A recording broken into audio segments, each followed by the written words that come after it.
Welcome back. Our topic for this session is municipal water pricing and tariff design. This is the first of 5 videos. This first video provides a short introduction to this topic. The second video discusses the objectives of water tariff design and what we're trying to accomplish. The third video examines different tariff designs, and the fourth video will describe current practices in tariff design in low and middle income countries.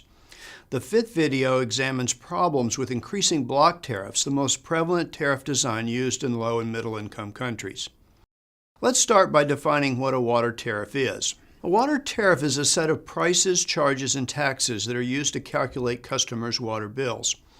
If the water utilities accounting system is computerized, the tariff is actually the computer code that is used to generate these water bills. The computer code might or might not perfectly match a water utility's official tariff structure. These rules for determining customers' water bills have several functions. First, the tariff determines the level and pattern of a utility's revenue stream. Second, because the tariff establishes the magnitude and timing of the utility's revenue, it determines the utility's ability to attract capital and obtain financing in the capital markets. Third, the tariff creates incentives for the utility to produce water services efficiently and for customers to use water efficiently. Fourth, because customers' water use responds to prices, the tariff affects the need for new water production and wastewater treatment capacity. These functions of a tariff do not seem at first glance to have a lot of emotional content, but in reality, water pricing and tariff design is a hugely controversial topic. Why is this? As we saw when we introduced the concept of ancient instincts about water, some people feel strongly that water services should be provided free or at least heavily subsidized. But others feel that water prices should signal the scarcity of the water resource and reflect the costs of delivering water services. So there is thus a huge range of opinion about the appropriate price to be charged, from zero to the full long-run marginal costs of services. Moreover, our ancient instincts about water prices put a huge premium on the perception of fairness. But there are additional reasons besides ancient instincts as to why water pricing and tariff design is so controversial. Next, we will examine these additional reasons for controversy. The first reason is that currently piped water and sanitation services are heavily subsidized in low and middle income countries. Most households are thus used to paying low prices for water services, and they do not want the status quo to change. This figure shows a frequency distribution of the average price households paid for water in cities in the Global Water Intelligence database. As you can see, the average price paid in the bottom 50% of the cities is less than 40 US cents per cubic meter. Households pay more than 80 US cents per cubic meter in only 10% of the cities. Households in most cities pay only the operation and maintenance cost of water services, or in many cases less. In only a few cities do average prices cover a significant portion of the capital cost of providing water and wastewater services.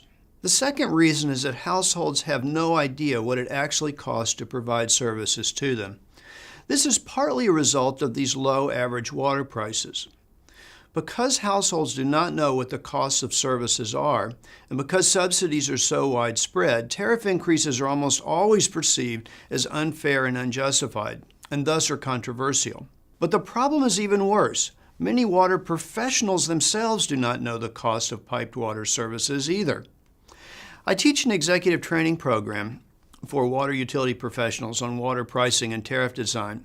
I often ask participants the average and marginal cost of piped water services in their utility, and they have no idea.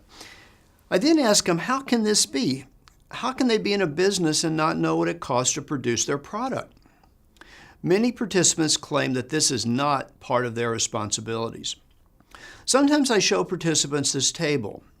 It compares the average tariff in different cities, the cost to the government of providing these water and sewerage services, and the percentage of the cost of service that is subsidized by the government.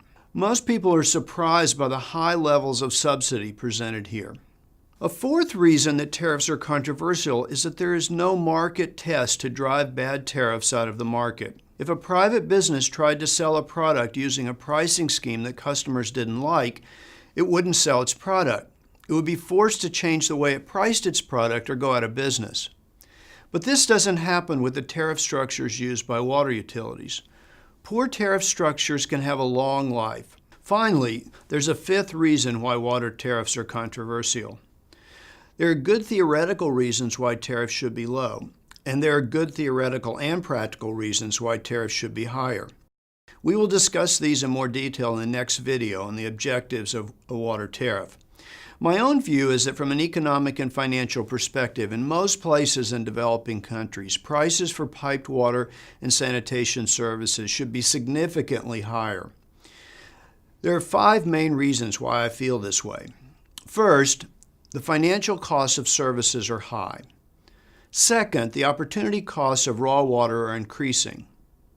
Third, the environmental cost of wastewater discharge are increasing.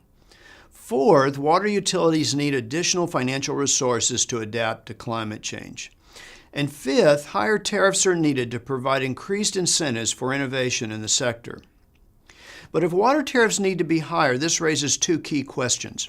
First, how can tariffs be designed to keep water and sanitation services affordable to poor households and at the same time provide the correct economic signal to water users about the relative value of water and to raise sufficient revenue to put the water utility on a sound financial basis? Second, how can political leaders and policymakers be convinced of the necessity of raising prices for water services as part of a sector reform agenda? We are going to address the first question in subsequent videos. Let me briefly say a few things about the second question. Policymakers generally have several reactions to any proposals to raise water tariffs. This slide lists 4 common ones. The first is that political campaign promises have already been made. Politicians often promise not to raise prices or even to lower prices to get elected themselves. They cannot then easily renege on their promises. The second is that there are other agendas at work than economists' notions of using scarce resources wisely and the financial sustainability of the water utility. As we saw in our part 1 of this MOOC, when we examine the status quo conditions in the water sector, rent-seeking is common, and powerful stakeholders may be benefiting from the status quo. Not everyone wants water and sanitation services to improve, and policymakers know this. A third reaction is, why me? I'll be leaving office soon. I will leave this unpleasant task to others. Fourth, a related reaction is that the proposal may make good sense, but is not worth the political problems. It's just too big a headache to tackle. Policymakers do understand ancient instincts about water. For water sector reformers, I think there are 4 responses to these reactions from policymakers. The first is, you can't stay here. In other words, try to get the policymaker to understand the dynamic baseline. She may want to just maintain the status quo, but this is not possible. The goal is to shift the policymaker's reference point to focus on the fact that baseline conditions are deteriorating. The second response is that you get what you pay for. Offer households a deal, improve services in exchange for higher prices. A third response is, yes, but look what else you get. The policymaker can sweeten the deal with non-water benefits. And the fourth response for reformers is to wait and be ready. Conditions may change and a window of opportunity may open up when tariff reform becomes possible. Be ready to act with concrete tariff proposals when the opportunity arises. But importantly, reformers should not be under any illusions that changing tariffs will be easy. Public education about the water utilities operations and the local water resources situation will usually be an essential component of any reform strategy, and this takes time. In the next video, we will discuss the objectives of water tariffs in more detail.